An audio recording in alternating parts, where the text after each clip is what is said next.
Okay, I'll admit it. I guess I've owned electric vehicles for 18 years, which, while far less time than many folk out there, is actually far more than the majority of people on the planet today. And because of that, I've seen a lot of changes in the EV world. I've witnessed EVs go from something weird and quirky that only a few engineering and environmentalist sorts tend to congregate around to something that is, honestly, pretty mainstream. I've witnessed the death of one EV age and the birth of another. I've seen the cycle of pro-EV and then anti-EV sentiment in the media. I've seen politicians argue about the same incentive program proposals again and again. And I've celebrated as new charging stations have appeared before then, for whatever reason, stopped working and then get abandoned, often because some new shiny charging standard has come along to take its place. But if you're in certain parts of the world right now, you might be at risk of being convinced by mainstream media, skeptics, and vested interests with deep pockets that EVs are on their way out, that all of the FUD, that's the fear, uncertainty and doubt that's been spread in recent years about everything from EV fire risks to environmental impact, battery replacement and lifespan. And in the US, that is about to get worse, thanks to the re-election of the only president to wear Bronx Colours boosting hydrating concealer. Shade Orange BHC06, in case you're curious. Despite now being besties with Elon Musk, only true friends have nicknames for each other. Donald Trump has run multiple times on anti-EV sentiment.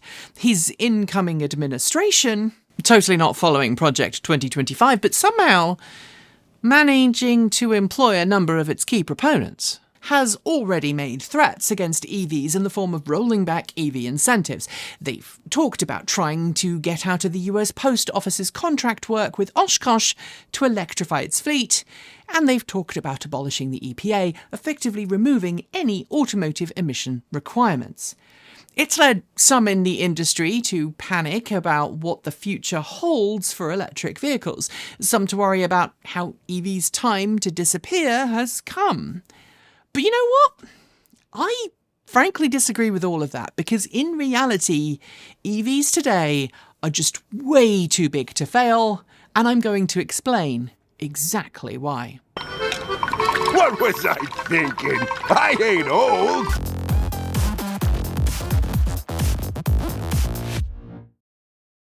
This year, especially, has been quite the year for EVs in terms of sales volumes, in terms of breadth of choice, and in terms of the awareness that the general public have around electric vehicles.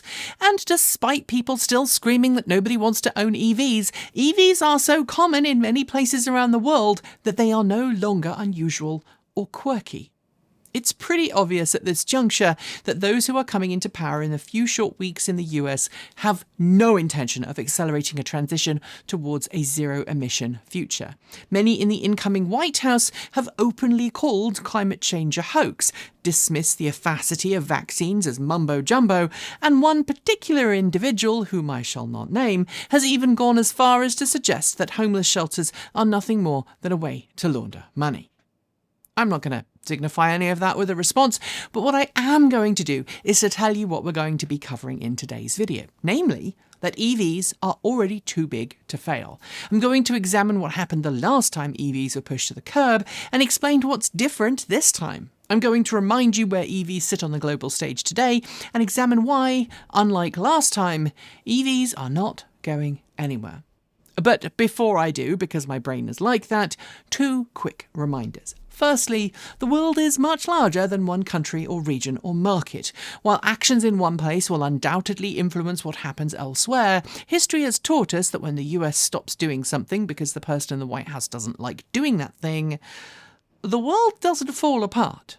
The US unfortunately likes to overstate its position on the global stage, and frankly, there are many other countries out there just willing to keep the EV revolution chugging along without the US's help. And second, I just want to give you a bit of a process notice. While the incoming White House administration might think it's going to be easy to gut federal agencies and fire everyone, the legislative impacts of doing so would reverberate for a really long time and cause many headaches. See, agencies like the EPA are charged under federal law to set things like emission standards and then to enforce those standards. Eliminating the agency responsible for doing those things doesn't change any of the underlying laws that establish the EPA or indeed handed it responsibility to regulate and prosecute.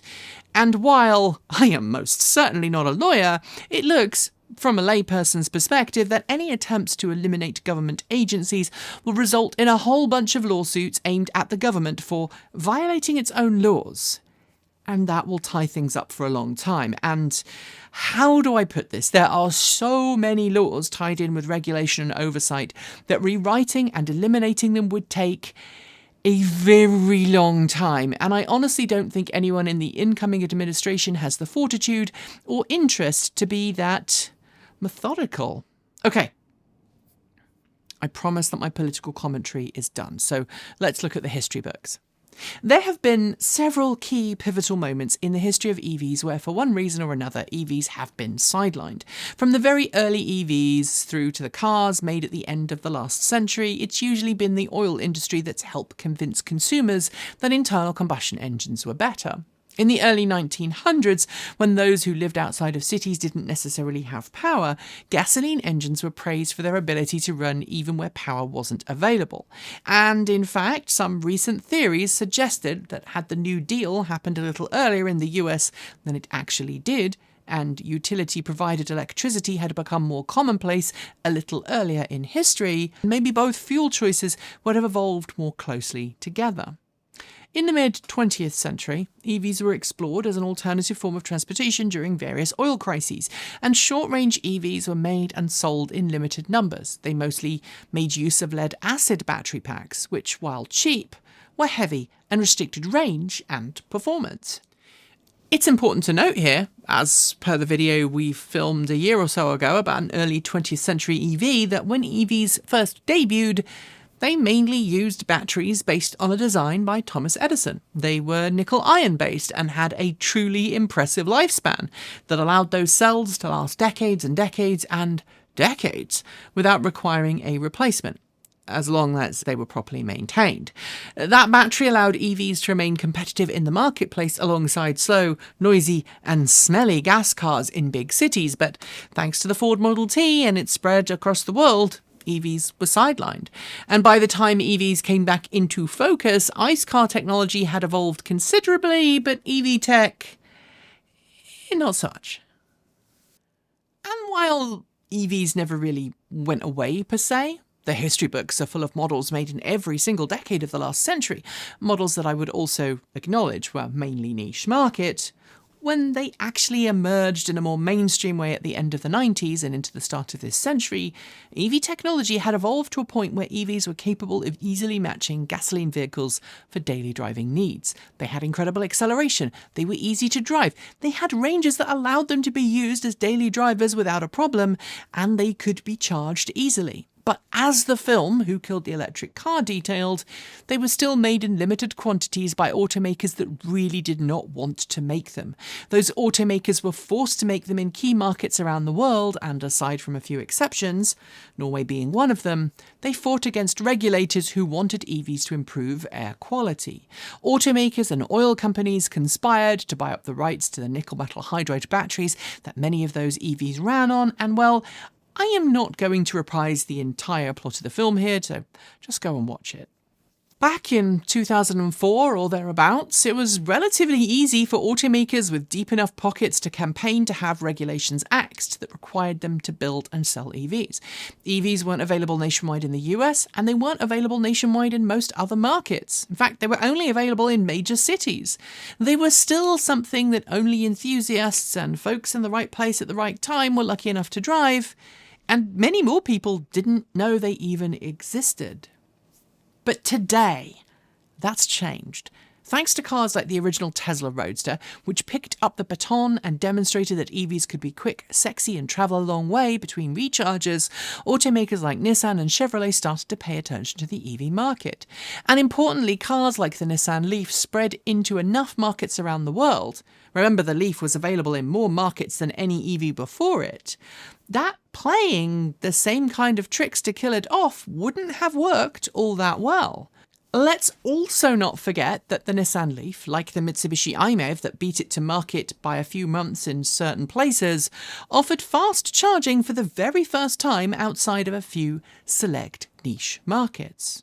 Fast charging EVs existed long before the Leaf or the i-MiEV though. Sometimes they used DC dump charging from static battery packs, and sometimes, as was the case with a very small number of Japanese market RAV4 EVs, they used a connector similar in appearance to today's CHAdeMO connector to allow faster charging at select locations in major Japanese cities. But it really wasn't until the Nissan Leaf and Mitsubishi i-MiEV that fast charging became a real-world, practical thing for the majority of new EV owners.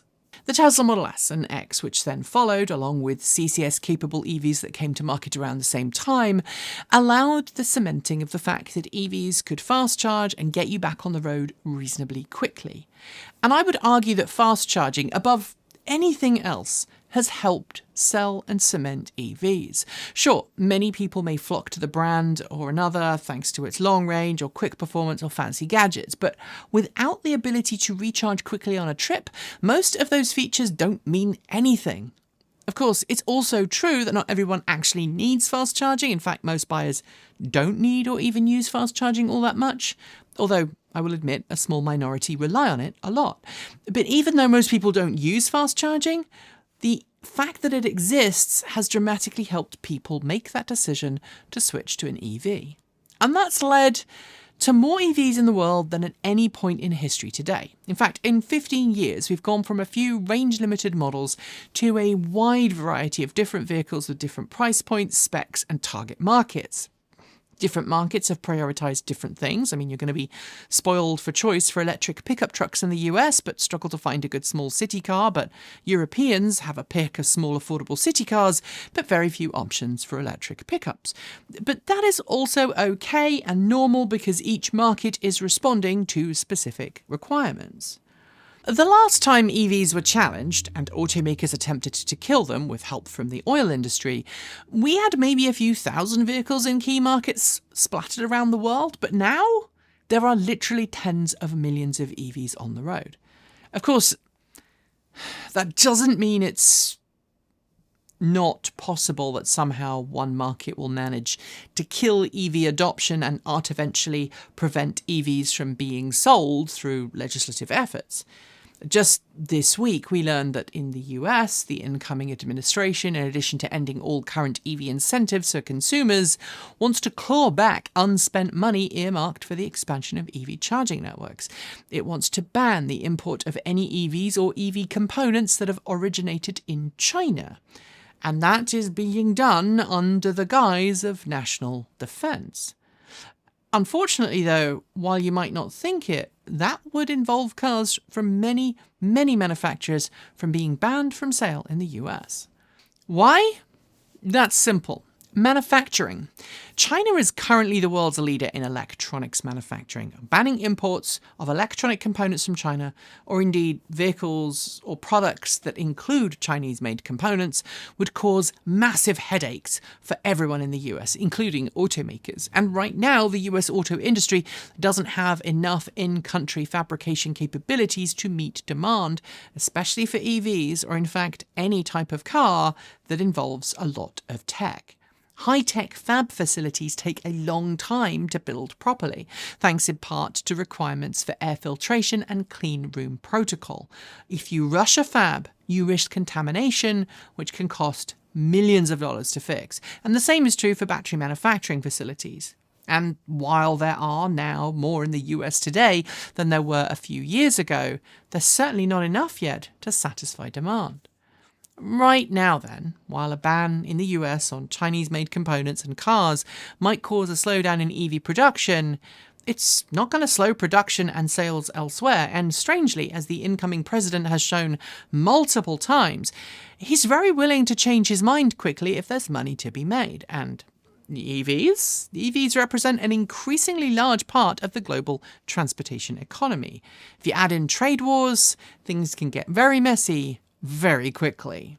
And in other markets where incentives are being withdrawn, we've already seen signs of consumers not going to electric as quickly as they otherwise might. But as a newly released survey just detailed, the overwhelming majority of existing EV owners are just not willing to go back to internal combustion. In markets where choice is reduced, thanks to big governmental edicts, that might conceivably force some existing EV owners back to gas. But the metaphorical genie is very much out of the bottle, and it's going to be very difficult to put it back. Finally, there's one more thing that EVs have this time around that they didn't nearly 20 years ago. Today, we have social media. When the original Toyota RAV4 EV, GM EV1, and Citroën Berlingo EV, and so many other early EVs were on the roads, social media was not really a thing that mainstream people used. I mean, yes, I used to find my friends on AIM or ICQ, and those are the skills might be sending friends, family, and long-suffering co-workers, the not-so-funny precursors of modern-day memes through long CC everyone email chains. But organisation? Collaboration? Back then? It took a whole lot more effort than it does today. We are now at a point where anyone with a mobile phone and a pulse can post to any number of social media sites and hellholes, where a breaking news story often is visible on a social media platform more quickly than a news company can pick it up from the wires, where community groups can be born, flourish and die in the time it used to take us to agree on a place and time for an initial committee meeting. And while that means that anti-EV FUD and conspiracy theories can now spread like the proverbial wildfire, destroying lives and careers in the blink of an eye, it also means that activism today is much easier to arrange. Mass movements can happen overnight. I mean, you only have to look at the aftermath of the shooting of the United Healthcare CEO to see that happen today in real time. And this time around, EVs are here. They are established. People see them. It's not just a few thousand early adopters who drive them. It's regular folks. And they're going to react very differently to attempts to roll back EV provisions, EV choice, and forcing them to go back to something that's worse than what they've become accustomed to. You'll note, too, that from an American perspective, I've ignored the obvious special treatment we can expect from one particular car company and its CEO.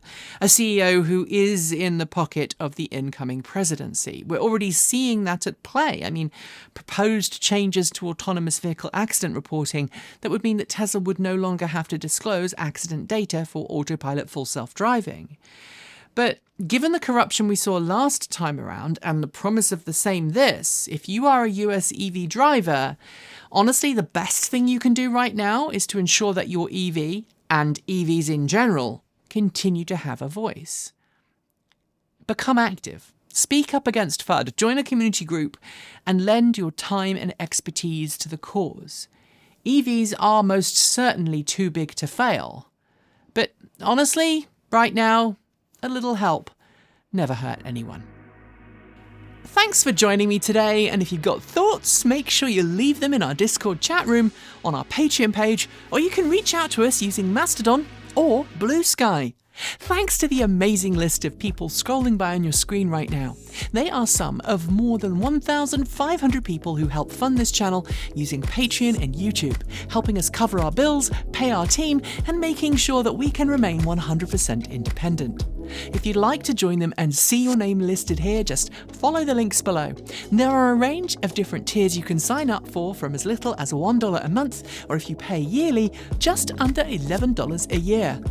We've had so many headaches with our credit list in the last few months. I'm sorry, it's been down to a non-functioning program we were using to pull the list out, but today's list has been manually generated, so please do let us know if you're not on there and should be. We are, after all, only human. ish.